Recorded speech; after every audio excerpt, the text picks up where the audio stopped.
Subscribe my channel धमाकेदार clips. Hi guys, how are you? I hope कि आप बहुत अच्छे होंगे।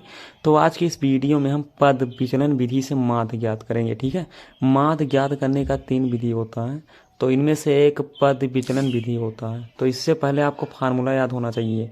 तो एक्स बार बराबर ये प्लस सिग्मा एफ यू बटे सिग्मा एफ, ओके, प्लस में एच होता है, सॉरी गुणे में एच होता है, ओके।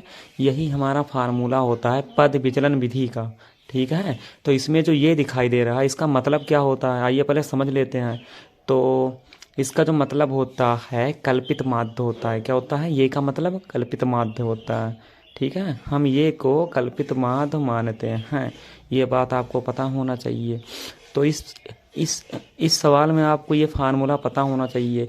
इस सवाल में आपको वर्ग अंतराल दिया जाएगा। ठीक है, जो यफ दिया गया है इसको बारंबारता बोलते हैं। यही 2 चीज़ पहले आपको सवाल में दिया जाएगा। ठीक है, इसके बाद हमें मध्यमान निकालना होता है। जो तीसरा पॉइंट है मध्यमान निकालना होता है।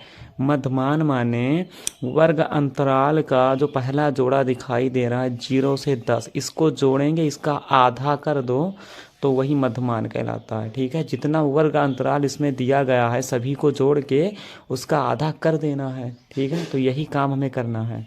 तो 0 से 10 को जोड़ेंगे, 0 में 10 तो 10 आएगा, 10 का आधा 5, 10 20 30 होता है। ठीक है, तो 30 का आधा कितना हो जाएगा? 15 हो जाएगा। इसी तरीके से हम मध्यमान निकालते हैं। 30 20 50, 50 का आधा 25, 30 से 40, ओके, यानी 30 40 को जोड़ेंगे 70 हो जाएगा, 70 का आधा 35, 40 को 50 से जोड़ेंगे तो 90 हो जाएगा, 90 का आधा 45, 45। तो ऐसे ही मध्यमान हम निकालते हैं। ठीक है, मध्यमान को यक्ष से लिखते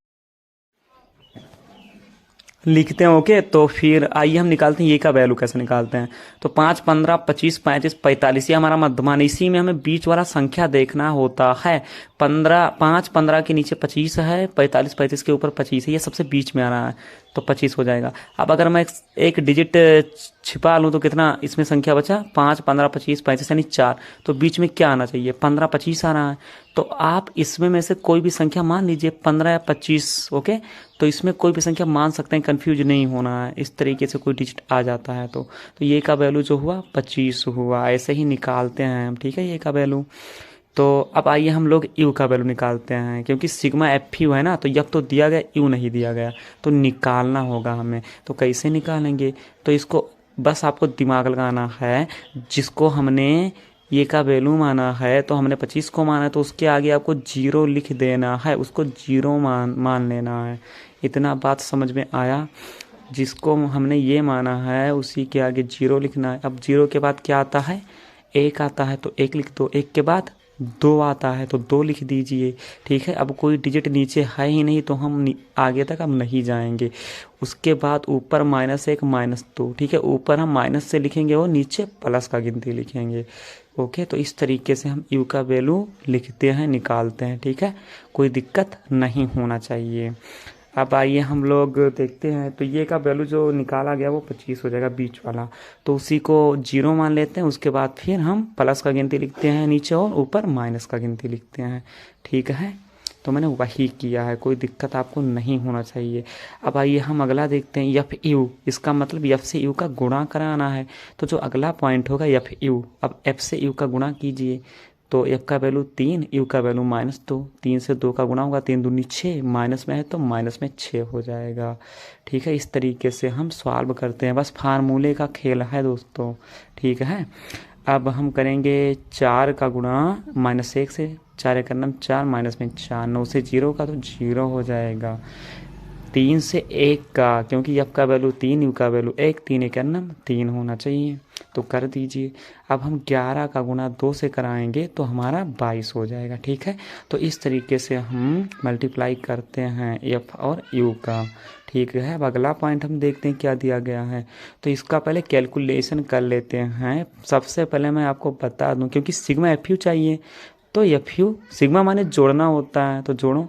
तो सबसे पहले माइनस माइनस को जोड़ा जाता है, ठीक है, फिर प्लस प्लस को। तो माइनस माइनस प्लस 6 4 10, माइनस में 10 आया, उधर इधर 22 और 3 जोड़ा गया 25। अब आपको पता है माइनस में 10 है, प्लस में 25 है, तो माइनस से प्लस का गुणा माइनस तो घटाया जाएगा, 25 में से 10 किया 15। ठीक है, अब हमें सिग्मा एफ चाहिए, यानी कि अब हम एफ वाला वैल्यू जोड़ेंगे। सिग्मा का मतलब होता है जोड़ना, तो एफ को जोड़ लीजिए, 4 3 9 3 और जो 11 लिखा है इसको जोड़िए, तो कितना होना चाहिए, टोटल हमारा आना चाहिए 30, तो 30 हो जाएगा। ठीक है, अब यच जो है, यच का वैल्यू कहाँ से निकालेंगे, तो दोस्तों यच का वैल्यू वर्ग अंतराल से ही निकलेगा। 0 से 10 है, 10 से 20 है, आप डिफरेंट देखिए, डिफरेंस देखिए कितना है, 10 से 20 में 10 का, 20 से 30 में 10 का है, 30 से 40 में 10 का है, 40 से 50 में 10 का, यानी सभी में डिफरेंस 10 का है, तो एच का वैल्यू यही हो जाएगा। ठीक है, तो इस तरीके से हम एच का वैल्यू निकालते हैं। अब बस हमारा पूरा काम ही आसान हो गया, अब हम सवाल आसानी से सॉल्व कर देंगे। तो बस वैल्यू रखिए, ए का वैल्यू 25 प्लस है, प्लस सिग्मा एफ यू का वैल्यू कितना आया है, 15 आया है, तो सिग्मा एफ यू की जगह पर 15 हो जाएगा, बटा लगाओ, सिग्मा एफ का वैल्यू 30 है। ठीक है, 30 आया है तो 30 नीचे लिख दीजिए, गुणा है तो गुणा लिखो, एच का वैल्यू 10 आया है, बस फार्मूले पे मान अप्लाई कर दीजिए, सॉल्व कर दीजिए, 10 से कटा 30 तो 3 आ जाएगा, 10 सेकंड नम 10। ठीक है, 10 सेकंड नम 10। अब आपको पता है 15/3 हुआ, तो 3 से 15 को भाग देंगे तो 5 आएगा, 3 5 15 कट गया, तो 25 प्लस 5 बचा। ठीक है, यही कैलकुलेशन होगा, तो हमारा कुल मिला के टोटल 30 हो जाएगा, 25 5 30 जोड़ लेंगे 30 आ जाएगा, तो यही हमारा आंसर हो जाएगा। आई होप कि आप बिल्कुल समझ गए होंगे। तो आज के लिए बस इतना ही, मिलेंगे अगले ही वीडियो में ऐसे ही कॉन्सेप्ट के साथ, तब तक के लिए बाय बाय।